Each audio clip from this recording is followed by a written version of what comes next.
दिन जब महर्षि वसंत गंगा नदी के किनारे ध्यान कर रहे थे, उन्होंने देखा कि एक नन्हा पक्षी अपने घोंसले से गिर पड़ा और उसकी मृत्यु हो गई। उसके माता पिता दुख में विलाप कर रहे थे। यह दृश्य देखकर महर्षि वसंत का हृदय द्रवित हो गया। उन्हें अपने पुत्र की मृत्यु का स्मरण हो आया और उनकी आंखें भर आईं।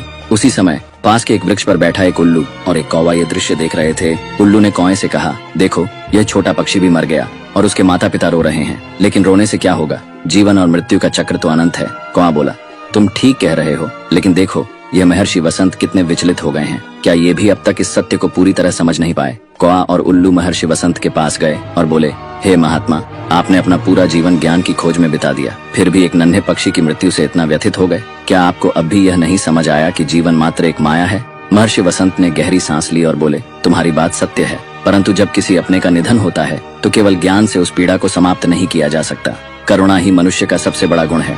उल्लू ने व्यंग्य से हंसते हुए कहा, यदि करुणा इतनी ही महत्वपूर्ण होती तो क्या मृत्यु को हराया जा सकता है? यदि तुम में इतनी शक्ति है तो अपने पुत्र को क्यों नहीं लौटा सके? महर्षि वसंत ने उल्लू और कौवे की ओर देखा और फिर अपनी आंखें धीरे से बंद कर ली। वे कुछ दिव्य मंत्र बुदबुदाने लगे। तभी एक अद्भुत घटना घटी। मृत पक्षी अचानक फिर से जीवित हो गया।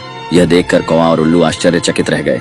महर्षि वसंत मुस्कुराए और बोले, ज्ञान महत्वपूर्ण है, परंतु करुणा उससे भी ऊपर होती है। जब कोई सच्चे हृदय से किसी के दुख को महसूस करता है तो सृष्टि भी उसकी भावना का सम्मान करती है। उल्लू ने चिंतित होकर पूछा, लेकिन हे महात्मा, यदि आपकी करुणा इतनी शक्तिशाली थी कि इस पक्षी को जीवन दान मिल गया, तो आपने अपने पुत्र को क्यों नहीं जीवित किया? महर्षि वसंत ने कहा, जब मेरा पुत्र मुझसे छिन गया तब मैं अज्ञानता में था। वह मेरा मोह था और मोह स्वार्थ से भरा होता है, किंतु यह पक्षी मेरा कोई नहीं था। फिर भी मैंने इसके लिए प्रार्थना की। मेरी करुणा निःस्वार्थ थी और इसी कारण प्रकृति ने इसे स्वीकार कर लिया।